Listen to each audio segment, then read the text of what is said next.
Let me start with a little anecdote story here about Carlos Lara. So Carlos was born in Mexico as a young child. His family immigrated legally, if you care about that, into Texas. And his dad didn't speak English very well at the time, started a general store catering to the Hispanic community. So Carlos was exposed to entrepreneurship as a young man. One of his first real jobs, he was working in high-end men's fashion retail, working at one of these outlets where business people would come in. He'd set the guy with a real sharp suit and so on, nice tie. That was what his business was. He did a stint in the Marine Corps, and the funny story there is after he got out and was in the reserves, so at this point he's a consultant and he's meeting with clients, but the Marine Corps' regulations required that they kept that Marine Corps buzz cut, and at the time, this was in the 70s, that just didn't work very well. So Carlos would go and meet with clients, and he'd be in a nice suit, whatever, and he'd have this odd-looking short haircut. So he let his hair grow out and would wear a wig when he'd go back and report periodically to the Marines, and eventually the drill sergeant or whoever caught him, and he was in trouble. So Carlos decides, most of us would have just gone ahead and gotten the haircut. No, he decides to sue the Marine Corps, saying this is crazy, that this doesn't affect my performance. I can be there with doing the drills with this wig on, holding my hair up, and it hurts my livelihood. So he actually went to court, and as Carlos tells the story, that the judge calls the counsel up, whatever, and just goes besides the court, says, put this wig on, and he puts it, and then he just starts laughing his head off, and goes ahead and gives him the win. He's saying this is ridiculous. Get out of here, guys. And so, most of us, I would be intimidated to go into the Marine Corps in the first place. I certainly wouldn't sue them. I'm sharing this with you just to show the kind of guy he is. So it's mid-1970s. Now at this point, Carlos, he's a consultant. He's got that background in working men's fashion. Just, he was the kid on the floor selling the clothes to people. And so at this point, what he got into, the way he earned his living, he was what's called a workout specialist. And so he would go, there'd be high-end retailers that would get into financial trouble, like department stores, for example, things selling high-end suits and ties, men's fashion. And so they'd be in trouble, and the suppliers were in a quandary because they had been advancing product to these distributors, and now they were on the hook, right? That they owed these people money, and the supplier knew if we stop shipping them product, they're going to go under. We're not going to get our money back. But on the other hand, do we keep shipping them more because they're in trouble? We just dig ourselves into a bigger hole. So that was the situation. So Carlos, since he knew the industry so well, he would fly in. So he was actually working for the suppliers. They were the ones that would call him and tell him when a case like this arose. He would fly in there, look at the operation, and he'd be able to figure out, is this salvageable? Is it just that management needs some tweaks, we need to tighten this up a little bit, and actually the business is still viable? And if so, then he would intervene. He would talk to the banks and get them to sort of back off because they had a lien on all the assets. If they wanted to, the banks could shut the whole thing down. So he'd talk to them, show them his history with working with outfits like this, say, look, you're going to get more of the pennies on the dollar for the loans and stuff you've advanced if you let me work with these people. He would talk to the suppliers, get them to keep advancing product because now he was there. And the way this developed, at some point he had to start to make sometimes the deal go through.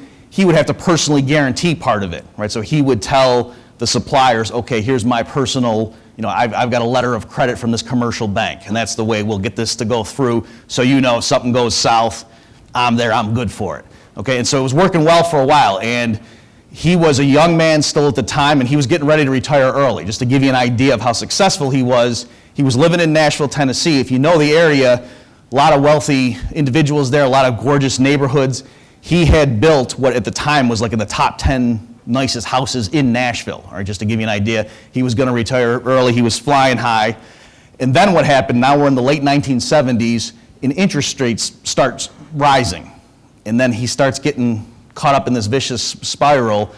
At the worst of it, he owed personally $5 million to commercial banks when interest rates were like 21%. All right, so to give you an idea of the situation he found himself in. So he ended up digging out of that, limping along. He's still doing all right, going through the 80s now. Remember, there was the bad recession early on. 86 Tax Reform Act. What happens there? Well, the logic, which makes sense on paper, is Congress was going to lower marginal tax rates, get rid of loopholes and other exemptions, and so on, just have a flat rate applying to everything equally. That was the logic of it, and that's what they went ahead and did. But what happened is Carlos and a lot of investors like him had been involved in a lot of real estate syndication for tax planning purposes. There was ways to reduce your tax liability. It's all legal stuff. This is what the tax code was designed for prior to the '86 reform. So after that, the real estate market got hammered, arguably worse or as bad as since the Great Depression at that time. So that was another whammy hitting him. And then finally in 1987, many of you may recall, there was the stock market crash, which was the worst in percentage terms in history at that point.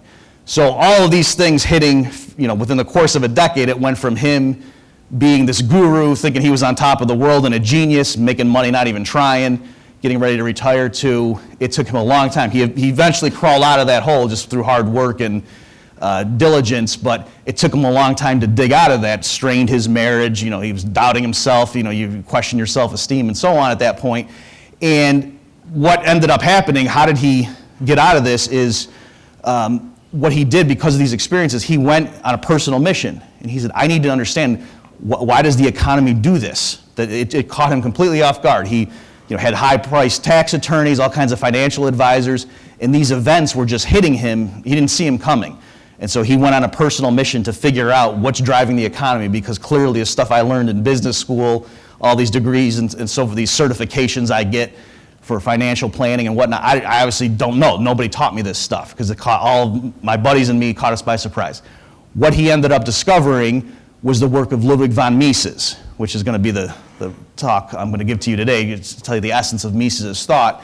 In particular, Ludwig von Mises had a theory of the business cycle. All right, so for the time constraints we have here, I don't want to dwell on this too much, but the big picture is the ups and downs we see in a market economy. That's not normal. That's not just, oh, yep, that's capitalism for you.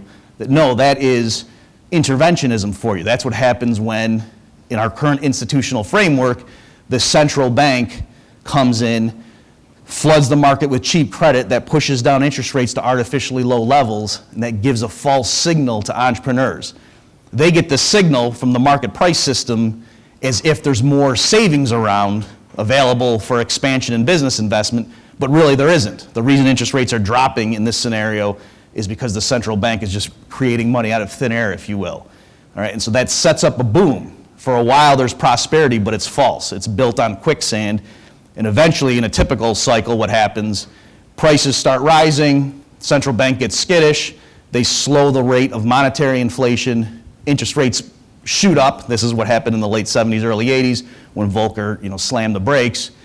Interest rates shoot up, and then all of a sudden all these business people are caught off guard, and then they scramble and they liquidate, and there's a big crash. All right, so that's what Carlos discovered, and then he made it his mission in life, if you will. In addition to his normal business routine, he then began on a process of evangelism and thought, I need to share this with people. That he realized he was concerned about individual liberty, the growth of the government in our lives, and he realized this is a huge element of it, that when people can't be secure, when the economy can just collapse and the average person doesn't see it coming, you feel helpless, and so you turn to the government for security. And so he made it his mission to sort of evangelize. And the reason I know all this is because Carlos is actually my co-author on several things. So this is me before facial hair. That's me, actually, just so you know. I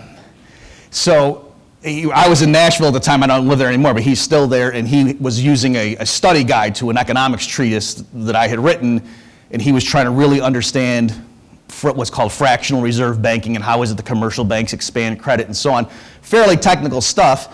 Why did he need to know that? Because he was now on a speaking tour where he had some buddies who got him in, and he was going around giving talks to groups about this size in Atlanta and so forth of commercial bankers. And he had this PowerPoint presentation walking him step by step and concluding with, so see you guys, you're blowing up the economy. Thank you, everybody. And he'd walk off. And at the time, I thought that was kind of reckless. That was before I knew he had sued the Marines. So I guess, if you can sue the Marines, you're not afraid to tell bankers what they're doing. So that was his role, and I'd like sharing that, and it sort of reassured me because I'm coming at it from the academic angle. I had studied the work of Mises as a young person, decided I wanted to become an academic economist, and I really liked Mises' thought in what's called Austrian economics, if you're familiar with that term. But Carlos, he had no ideological axe to grind. He was coming at it just purely trying to figure out what happened to me personally that wiped me out financially, and then he wanted to share that message with others.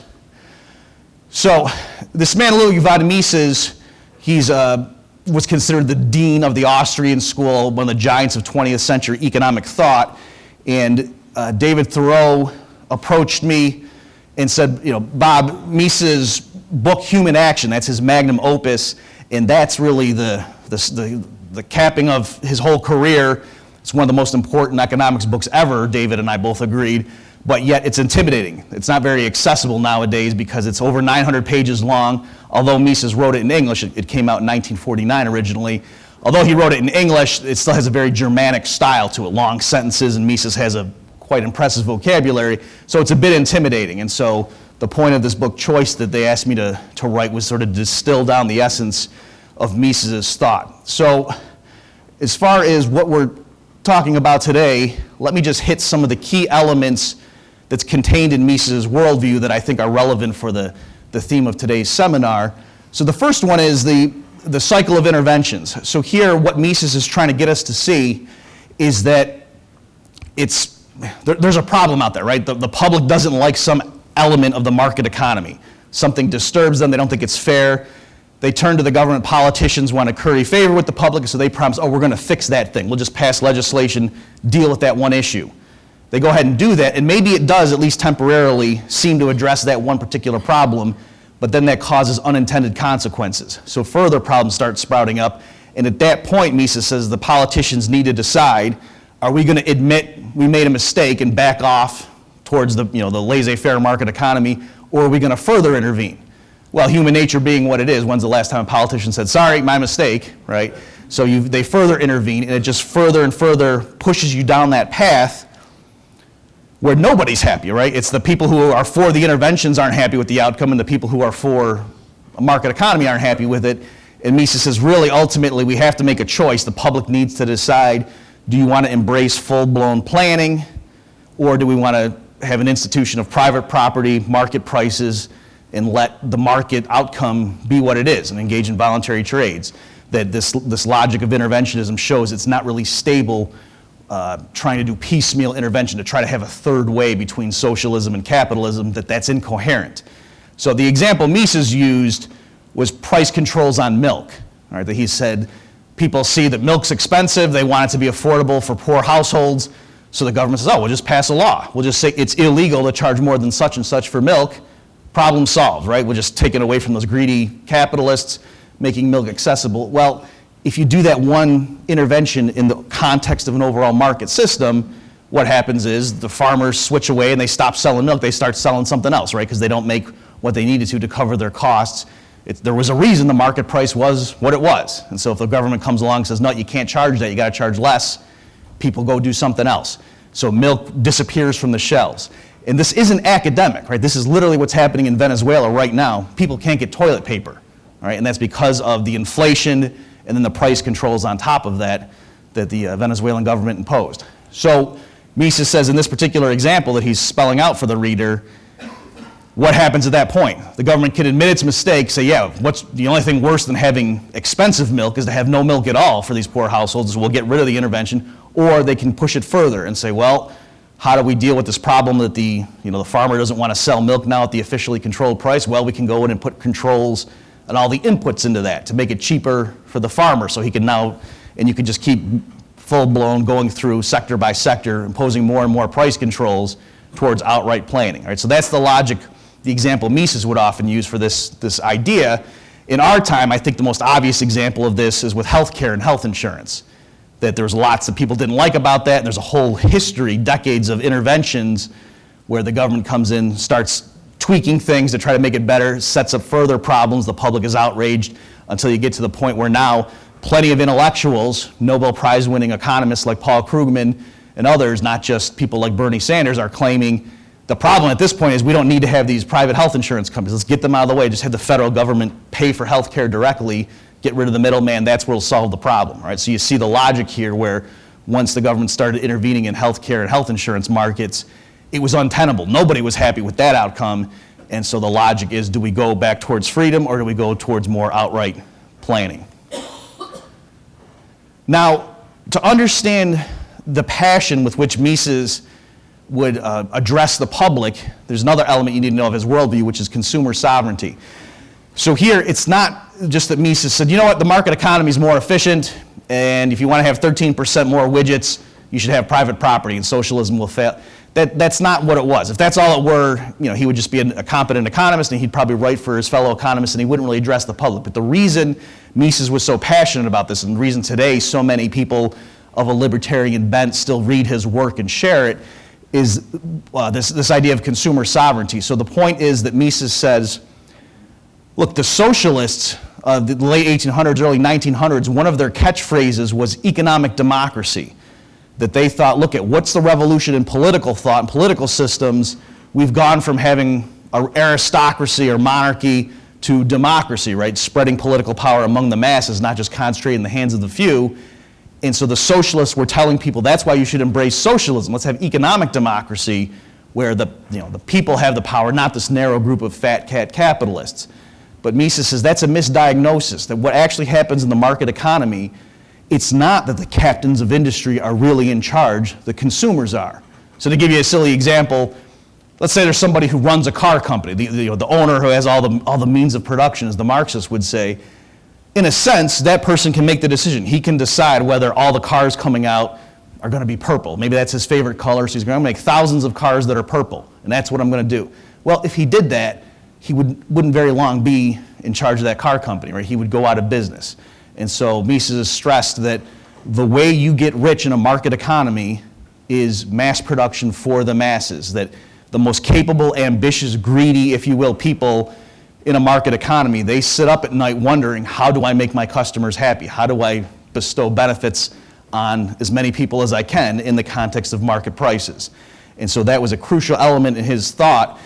And Mises, in a sense, said you do have economic democracy in the market economy where every penny spent, if you will, is a vote cast for that particular business operation. Now, the focus today of what we're talking about is domestic issues, but I do just want to very briefly address international piece that Mises, again, why was he so passionate about this stuff? It's because he thought that the market economy, private property, rule of law, these things were fundamental, not only for domestic tranquility, but also in terms of international relations, getting along with your neighbors. That he said under a market economy, the classical liberal worldview, there was no reason for nations to go to war with each other. You got nation A here, nation B here. If they have rule of law, private property, the governments of these respective countries aren't trying to plan the economies, and they have free trade. It doesn't matter if there's an oil deposit, whether it's in this country or in this country. Either way, the citizens have equal access to it by bidding through the market process. It doesn't matter where the oil is located, what jurisdiction it falls in. It doesn't make the citizens of this country richer or poorer, depending on who owns that. But of course, if you have central planning, then it really does matter whose jurisdiction it falls into. Mises knew this from firsthand experience. He was, made his early career in Austria. He was hunted down by the Nazi regime, had to flee ultimately to the United States, both because of his Jewish ethnicity, but also his classical liberal views. He was obviously a target of the Nazi regime. So he was there firsthand and saw the bellicosity, and he explained the reason nations, they have these conflicts in the modern age. It's not simply, the aggressiveness, the conquest of man. It's also the fact that they had faulty economic ideologies. Friedrich Hayek also along these lines pointed out that when you turn to the political process to solve a problem, it's divisive. It causes you to hate your neighbor. Just to give you a simple example, going back to healthcare, I had a few people that I was friends with in high school. I'm friends with them on Facebook now, and when the Republican healthcare proposal was coming through and was being debated, they were really outraged. They were posting status updates saying things like, look, my kid gets such and such right now. If this plan goes through, we're not going to be able to afford that. You want my kid to die. Is that what you're saying? Okay, and you see how heart-wrenching that is and how angry people get. And so Hayek's point was there's actually a virtue in the anonymous market process giving certain outcomes and in a sense deciding how resources are allocated, because in a sense there are trade-offs, right? That if more resources are diverted to end-of-term, end-of-life care, they can make certain people live longer, but then now there's fewer resources for diapers or for baby formula or for whatever. And so trade-offs occur, and Hayek's point was that when it happens in the disinterested market process that's somewhat anonymous, it's not that there are particular people deciding your personal fate. And actually that power is distributed, decentralized, and so it's the community as a whole these decisions sort of percolate up to the top. Whereas when you decide things politically, then it really is, okay, everybody, we're going to take a vote. And are these older people going to get more medical care? Or are we just going to let them die and just divert resources over here to education or what have you? And when the community votes on that, there's more hostility. So that was another point to all this. Again, it's not merely, how do we make more widgets? It's how do we foster peace among people, both our neighbors and people elsewhere around the world. Finally, let me leave you with Mises' thoughts as to why did he devote so much of his time to education? So this is my parting thought here to try to tie these remarks in with the broader theme of today's conference. You're going to see a lot of issues, a lot of practical proposals for how do we build bridges and how do we bring the ideas of liberty to our neighbors and to our communities. And Mises' overarching view, I think, here is that it's important for people to understand why does freedom work, right? You need to realize the basics of the market economy, to understand institutionally how it functions. Why is it that government bureaucracies always seem to be incompetent and inefficient? That's not just a coincidence. You need to understand at least the basics of why do market processes that rely on voluntary relations seem to produce good outcomes that are peaceful and cooperative, whereas, again, the political process seems to cause division and anger and bitterness. And Mises said it's important to understand that. And so, to give an analogy, he would say that, here I'm paraphrasing a little bit to update it, when it comes to something like the natural sciences, many of you may be familiar with quantum physics, and there's some weird results in that, right? There's like the two-slit experiment, and an electron can be a particle or a wave at the same time, depending on how they're looking at.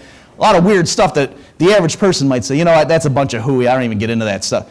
But it doesn't matter. It's not like the general public needs to know quantum physics in order for the engineers and physicists and chemists and so on to build consumer goods that use that knowledge, right? All you need to know is, does my laptop work or not? And if it doesn't, I'll go to a company that produces a laptop that does work.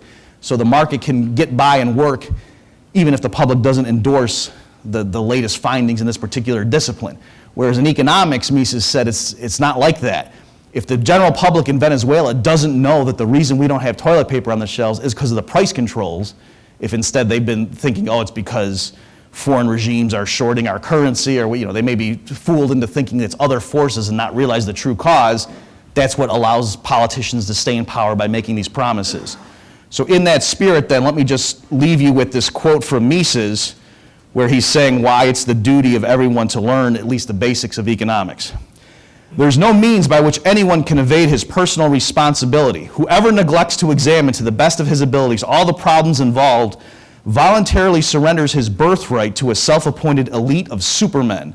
In such vital matters, blind reliance upon experts and uncritical acceptance of popular catchwords and prejudices is tantamount to the abandonment of self-determination and to yielding to other people's domination. As conditions are today, and this would have been in the late 40s, nothing can be more important to every intelligent person than economics.